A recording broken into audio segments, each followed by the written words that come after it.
11ನೇ ತಾರೀಕು ನಾವು ಮಾಡ್ತಾ ಇರೋಂತ ಹೋರಾಟ ಟೈಟ್ಲ್ ಏನಂದ್ರೆ ಕೋಲಾರ ಜಿಲ್ಲೆಯಲ್ಲಿ ದಲಿತರಿಗೆ ಸಿಗದೇ ಇರುವಂತಹ ಸ್ವಾತಂತ್ರ್ಯ.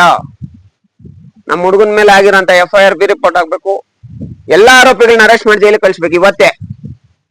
ಆಮೇಲೆ ಇಂಥ ಘಟನೆಗಳು ನಡೀದಿರಾ ಇದಕ್ಕೆ ಸಂಬಂಧಪಟ್ಟಂಗೆ ಸೂಕ್ತವಾದಂತ ಆಕ್ಷನ್ ಪೊಲೀಸ್ ಡಿಪಾರ್ಟ್ಮೆಂಟ್ ತಗೊಬೇಕು.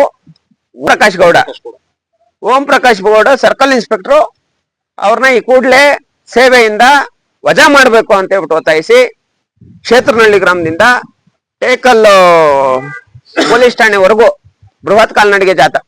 ಆಮೇಲೆ ಕೇಸ್ ಆದ್ರೂ ಕಂಪ್ಲೇಂಟ್ ಆದ್ರೂ ಏನಾದ್ರೂ ಮಾಡೇ ಮಾಡ್ತೀವಿ ಸರ್. Thank you. ಕೋಲಾರ ಜಿಲ್ಲೆಯಲ್ಲಿ ಜಾತಿ ವಿಚಾರಗಳಲ್ಲಿ ಗಲಾಟೆಗಳು ಅಲ್ಲಲ್ಲಿ ನಡೀತಾ ಇತ್ತು. ಅದು ಮ್ಯಾಕ್ಸಿಮಮ್ ಕಡಿಮೆ ಆಗಿತ್ತು. ಮ್ಯಾಕ್ಸಿಮಮ್ ಅಂದ್ರೆ ಎಷ್ಟಂದ್ರೆ ಒಂದು 100% ಅಲ್ಲಿ ಒಂದು 80% ಕಡಿಮೆ ಆಗಿತ್ತು. ಇನ್ನ 20% ಅಲ್ಲಲ್ಲಿ ನಡೆಯೋದು, ಜಾತಿ ದೌರ್ಜನ್ಯಗಳಾಗೋದು, ಅಟ್ಯಾಕ್ಗಳಾಗೋದು, ಹೊಡೆಯೋದು ಇವೆಲ್ಲ ಮಾಡ್ತಾ ಇದ್ರು.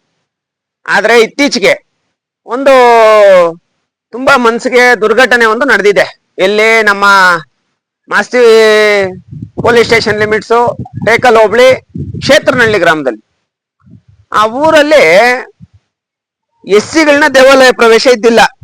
ಕ್ಷೇತ್ರನಹಳ್ಳಿ ಗ್ರಾಮದಲ್ಲಿ SCಗಳದ್ದು ದೇವಾಲಯ ಪ್ರವೇಶ ಇದ್ದಿಲ್ಲ.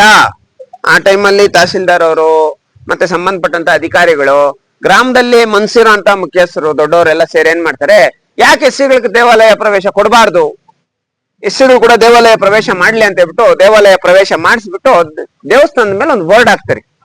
ಈ ದೇವಾಲಯದಲ್ಲಿ ಜಾತಿ ಅದು ಇದು ಯಾವ್ದು ಇಲ್ಲ, ಎಲ್ಲಾರ್ಗು ಸಮಾನ ಅವಕಾಶ ಐತಿ ದೇವಸ್ಥಾನದಲ್ಲಿ, ಯಾರಿಗೂನು ಬೇರೆ ತರ ಏನು ಇಲ್ಲ, ಇಲ್ಲೆಲ್ಲ ಮಾಡಂಗಿಲ್ಲ, ಜಾತೀಯತೆ ಎಲ್ಲ ಮಾಡಂಗಿಲ್ಲ ಅಂತ ಹೇಳ್ಬಿಟ್ಟು ಒಂದು ಬೋರ್ಡ್ ಹಾಕ್ತಾರೆ. ಅದನ್ನ ಎಷ್ಟೆಲ್ಲ ಹುಡುಗ ನಮ್ಮ ಹುಡುಗ ಒಬ್ಬ ಸುದರ್ಶನ್ ಅಂತ ಹೇಳ್ಬಿಟ್ಟು ಆ ಹುಡುಗ ಮಾಡಿಸ್ದ ಅಂತ ಹೇಳ್ಬಿಟ್ಟು ಆ ಊರಿಗೆ ದೇವಾಲಯ ಪ್ರವೇಶ ಮಾಡಿಸ್ದ ಅಂತ ಹೇಳ್ಬಿಟ್ಟು ಆ ಹುಡುಗನ ಕೊಲೆ ಮಾಡಕ್ ಹೋಗಿದ್ದಾರೆ.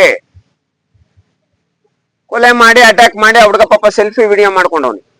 ಆ ವಿಡಿಯೋದಲ್ಲಿ ಏನ್ ಮಾಡ್ತಾರಂದ್ರೆ, ನನ್ ಮಕ್ಳೇ ನೀವು ದೇವಸ್ಥಾನದ ಮೇಲೆ ಬೋರ್ಡ್ ಹಾಕಿದ ತಕ್ಷಣ ನೀವೇನು ಐಕ್ಯಾಶ್ ಅವ್ರ ಆಗ್ಬಿಡಕತ್ತೈತ, ದೇವಸ್ಥಾನದ ಮೇಲೆ ದೇವಾಲಯ ಪ್ರವೇಶ ಮಾಡಿಸ್ತಾ ಇದೀವಿ ಅಂತ ಬೋರ್ಡ್ ಹಾಕಿದ ತಕ್ಷಣ ನೀವೆಲ್ಲ ಒಕ್ಕಲಿಗರಾಗಕತ್ತೈತ, ಗೌಡ್ರಾಗಕತ್ತೈತ, ನೀವೆಲ್ಲ ದೊಡ್ಡವರಾಗ್ಬಿಟ್ರ ಅಂತ ಹೇಳ್ಬಿಟ್ಟು ಆ ಒಂದು ವಿಡಿಯೋದಲ್ಲೇ ಬೈದವ್ರಿ.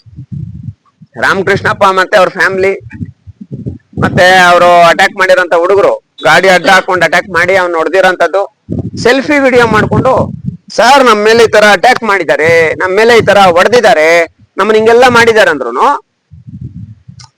ಏಟ್ ತಿಂದಿದ್ದಾನಲ್ಲ ಹುಡುಗ, ಅವನ ಹತ್ರ ದಾಖಲೆ ಐತಿ, ಸೆಲ್ಫಿ ವಿಡಿಯೋ ಮಾಡಿರೋದು ದಾಖಲೆ ಐತೆ, ಅವ್ರು ಮಾತಾಡಿರೋದು ಬೈದಿರೋದು ಎಲ್ಲ ದಾಖಲೆ ಐತೆ, ನಿಮ್ಗೆ ಕೊಡ್ತೀನಿ ಪ್ರೆಸ್ ಅವ್ರಗ. ಆ ಡಾಕ್ಯುಮೆಂಟ್ ಇದ್ರೂನು ಏನ್ ಮಾಡ್ತಾರೆ, ಇಮಿಡಿಯೇಟ್ ಆಗಿ ಆ ಹುಡುಗನ ಹಾಸ್ಪಿಟಲ್ ಅಡ್ಮಿಟ್ ಆಗಿದ್ರು. ಈ ಹುಡುಗನ್ ಕೊಟ್ಟಿರೋಂತ ಕಂಪ್ಲೇಂಟ್ ಅಟ್ರಾಸಿಟಿ ಕಾಯ್ದೆ ಅಡಿ ಕಂಪ್ಲೇಂಟ್ ದಾಖಲು ಮಾಡಿ ಇದೇ ಓಂ ಪ್ರಕಾಶ್ ಗೌಡ ಮಾಸ್ತಿ ಸರ್ಕಲ್ ಇನ್ಸ್ಪೆಕ್ಟರ್ ಏನ್ ಮಾಡ್ತಾನೆ, ಆಪೋಸಿಟ್ ಕೌಂಟರ್ ಕೇಸ್ ಕೂಡ ಹಾಕ್ತಾನೆ. ಕೌಂಟರ್ ಕೇಸ್ ದಾಖಲು ಮಾಡಂಗೆ ಇಲ್ಲ, ಕೌಂಟರ್ ಕೇಸ್ ದಾಖಲು ಮಾಡ್ತಾನೆ. ಏನಕ್ಕೆ ದಾಖಲು ಮಾಡ್ತಾನೆ ಅಂದ್ರೆ ಇವರಿಬ್ರು ರಾಜಿ ಮಾಡ್ಕೊಳ್ಳಿ ಅಂತ. ಆದ್ರೆ ರಾಜಿ ಮಾಡ್ಕೊಳ್ಳೋ ಅಂತ ಇದೇ ಇಲ್ಲಲ್ಲ, ಅವರೆಲ್ಲ ಸ್ವಾಭಿಮಾನಿಗಳು, ಅವ್ರು ರಾಜಿ ಏನಕ್ಕೆ ಮಾಡ್ಕೊಂತಾರೆ.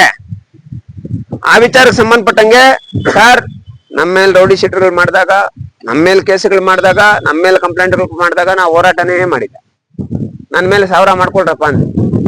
ಆದ್ರೆ ನಮ್ಮ ಹುಡುಗನ ಮೇಲೆ ಒಂದು ವಿಚಾರದಲ್ಲಿ ನಮ್ಮ ಸಂಘಟನೆ ಸದಸ್ಯನ ಮೇಲೆ ಆ ತರ ರಕ್ತ ಬರೋ ತರ ಹೊಡೆದು ಅವ್ನು ಕೊಲೆ ಮಾಡೋದಕ್ಕೆ ಯತ್ನ ಪಟ್ಟು ಅವ್ನ ದೇವಾಲಯ ಪ್ರವೇಶ ಮಾಡಿಸಿದಾನೆ ಅಂತ ಒಂದೇ ಒಂದು ಕಾರಣಕ್ಕೆ ಅವನ ಮೇಲೆ ಷಡ್ಯಂತ್ರ ನಡೆಸಿ ಅವನ್ನ ಅಟ್ಯಾಕ್ ಮಾಡೋ ಅಂತ ಕೆಲಸ ಮಾಡಿದ್ದಾರೆ.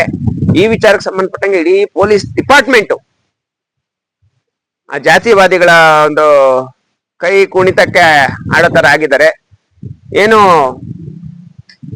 ಆಗಸ್ಟ್ 11ನೇ ತಾರೀಕು ನಮಗೆ ಸ್ವಾತಂತ್ರ್ಯ ಸಿಕ್ಲಿಲ್ಲ ಅಂತ, ಆಗಸ್ಟ್ 11ನೇ ತಾರೀಕು ಸ್ವತಂತ್ರ ದಿನಾಚರಣೆಗಿಂತ ಮೊದಲೇ ಆಗಸ್ಟ್ 11ನೇ ತಾರೀಕು ಕ್ಷೇತ್ರನಹಳ್ಳಿ ಗ್ರಾಮದಿಂದ ಟೇಕಲ್ ಪೊಲೀಸ್ ಸ್ಟೇಷನ್ ವರೆಗೂ ಅಂಬೇಡ್ಕರ್ ಸೇವಾ ಸಮಿತಿಯಿಂದ ಬೃಹತ್ ಕಾಲ್ನಡಿಗೆ ಜಾಥಾ ಮಾಡ್ತಾ ಇದೀವಿ ಸರ್.